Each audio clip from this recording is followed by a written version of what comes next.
ભાવનગર શહેરમાં city bus સેવા ઠપ થઈ છે। મનપાએ ઈ બસ સેવા શરૂ કરવાનું ગાજર આપ્યાની ચર્ચા।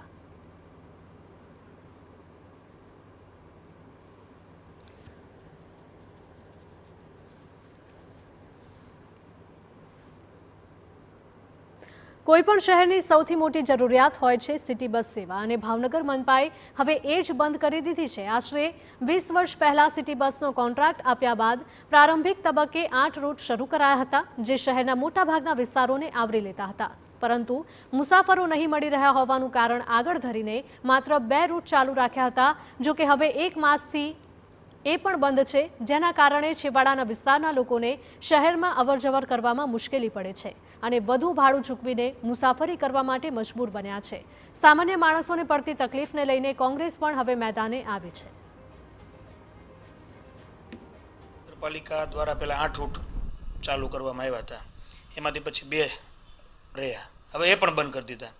તમે 100 બસો લાવવાની છેલ્લા 2 વર્ષથી વાતો કરો છો, 100 બસો લાવશો, 100 બસો લાવશો। અત્યારે તમે પરિસ્થિતિની વાત સમજો તો ખાસ કરીને શહેરમાં છેવાડાના વિસ્તારના રહેતા મહિલાઓને, ગરીબ માણસોને ખૂબ મોટા પ્રોબ્લેમ પડે છે। તેમને બજારમાં કોઈ પણ વસ્તુની ખરીદી કરવા હોય, અલગ વિસ્તારમાં જવું હોય તો એને આર્થિક વ્યવહાર બહુ મોંઘો પડે છે। એટલે તમે 100 બસોની જ્યારે વાતો કરો, જ્યારે લાવો ત્યારે, પણ અત્યારે તો આ તાતી જરૂરિયાત છે, સિટી બસ તો અત્યારે ચાલુ કરાવો। તો બીજી તરફ મનપાએ શહેરનું આંતરિક પરિવહન સુધારવા ઈ બસ શરૂ કરવાની જાહેરાત કરી હતી, જેનો હજી સુધી અમલ થયો નથી। ત્યારે ભાવનગર મનપાએ શહેરમાં ડિસેમ્બર 2025થી 100 ઈ બસ સેવા શરૂ કરવાનું ગાજર આપ્યાની ચર્ચાઓ છે। ઈ બસ સેવા માટે ટોપ 3 સર્કલ પાસે 23 કરોડના ખર્ચે બસ ડેપો બનાવવાની કામગીરી થઈ રહી છે, જેનું 57% કામ પૂરું થયું છે। ઈ બસ માટે પ્રારંભિક રીતે 16 રૂટ નક્કી કરાયા છે, તેવું મનપાના સ્ટેન્ડિંગ ચેરમેને જણાવ્યું। ઇલેક્ટ્રોનિક બસ ચાર્જિંગ સ્ટેશન અને સ્ટોપ સ્ટેશન ટોપ 3 પાસે કામ ચાલુ છે। 70% કામ પૂર્ણ થયું છે। ભાવનગરના નિયત રૂટ પણ નક્કી કરવામાં આવ્યા છે અને રૂટ પણ પાયલોટ પ્રોજેક્ટ તરીકે અમે ફાઇનલ કર્યા છે। એમની અંદર આવતા પિકઅપ પોઈન્ટ 150 એ પણ નક્કી થઈ ચૂક્યા છે।